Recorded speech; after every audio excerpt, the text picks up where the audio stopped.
Hi అండి, అందరు ఎలా ఉన్నారు? బాగున్నారా? బెండకాయ ఫ్రై ఈ విధంగా చేస్తే చాలా బాగుంటుందండి. తక్కువ ఇంగ్రీడియంట్స్ తోటి పొడి పొడిలాడుతూ చాలా టేస్టీగా ఉంటుంది.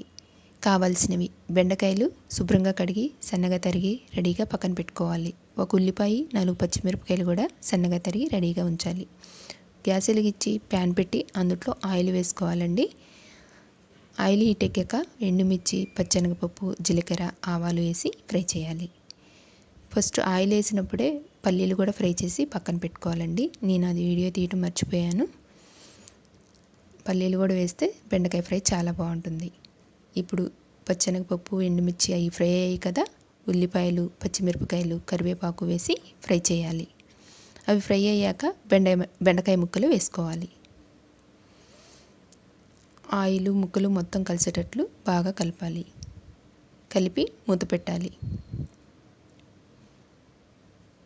కొంచెం మగ్గుతాయండి, బాగా ఫ్రై అవుతాయి, బాగుంటుంది పొడి పొడిలాడుతూ కూర.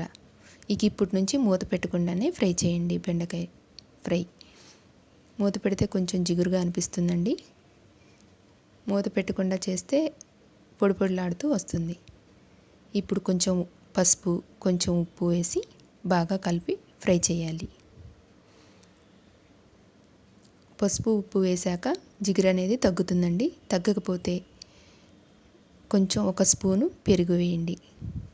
పెరుగు వేసి బాగా కలిపితే ఆ జిగురు అనేది తగ్గిపోతుంది.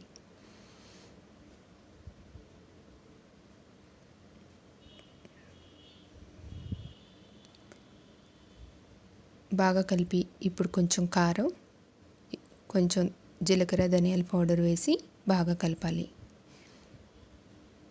నేను కొంచెమే వేసానండి. జీలకర్ర, ధనియాల పౌడర్ ఒకటే వేసి చేస్తున్నాను. వేసేవాళ్ళు అల్లం వెల్లుల్లి పేస్ట్ కూడా వేస్ట్ చేస్తారు. మసాలాలు కొంచెం తక్కువ వాడతామండి మేము. ఈ విధంగా చేసినా చాలా బాగుంటుంది. బాగా కలిపి కొద్దిగా ఫ్రై చేయాలి. ఫ్రై అయ్యాక పల్లీలు వేయించి పక్కన పెట్టాం కదా, అవి కూడా వేసి బాగా కలపాలి. చాలా బాగుంటుందండి, చాలా టేస్టీగా ఉంటుంది. నచ్చితే లైక్ చేయండి, షేర్ చేయండి, సబ్స్క్రైబర్ చేయండి, కామెంట్ చేయండి.